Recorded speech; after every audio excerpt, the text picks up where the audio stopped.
ඔය ඇත්තෝ ගාව මෛත්‍රියක් කරුණාවක් නැත්තම් සත්ව හිංසාව, සත්ව ඝාතනය මේවා Taman ගාව තියෙනවා. මතක තියාගන්න.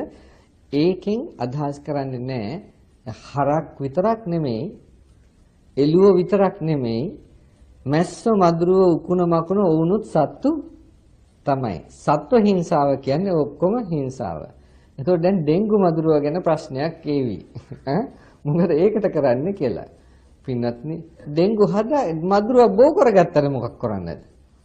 ඕක කල්ැතුව කිව්වා, අනන්තවත් කිව්වා මේ විදිහට මේ රට කිලුටු කරන්න එපා කියලා. ඔය ඇත්තම නේද හතර වටේම ගෙනල්ලා කුණු ගොඩවල් ටික දාගත්තේ. ඔය ඇත්තම නේද ගෙවල් ඉස්සරහා පාරවල් ලයිනේ ඔක්කොම පුරවගත්තේ දාගෙන බෙලෙක් කෑලි, කොම්බ කෑලි හැම දෙයක්ම පොලිතීන් කොළ.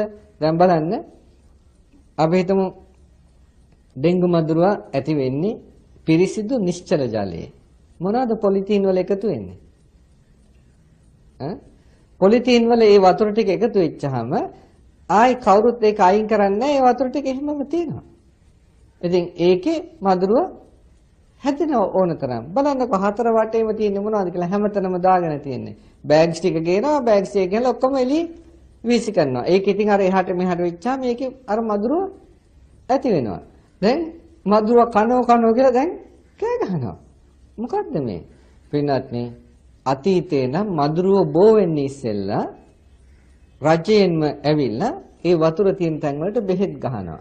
ඒතර ප්‍රාණඝාතය වෙන්නේ නෑ. මොකද ඒ කාලයට ඇවිල්ලා මදුරුව බෝ වෙන්නේ ඉස්සෙල්ලා ඒ තියෙන ඒවා නැති ඒකේ පිටර ඇති නොවෙනට බෙහෙත් ගහනවා.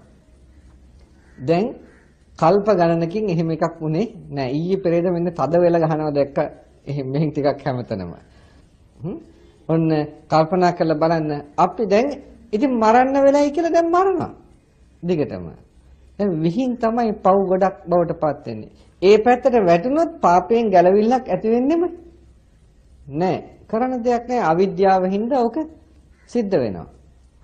ඒ වුණත් පින්වත්නි, ඔය සත්ව ඝාතනයෙන් මිදෙනවා නම් ඒ ඇත්තන්ට සසර බලවත් කර්ම වේගයක් නොවුනොත් ඇරෙන්නට ඔය වගේ ආපදා සිද්ධ වෙන්නේ නෑ.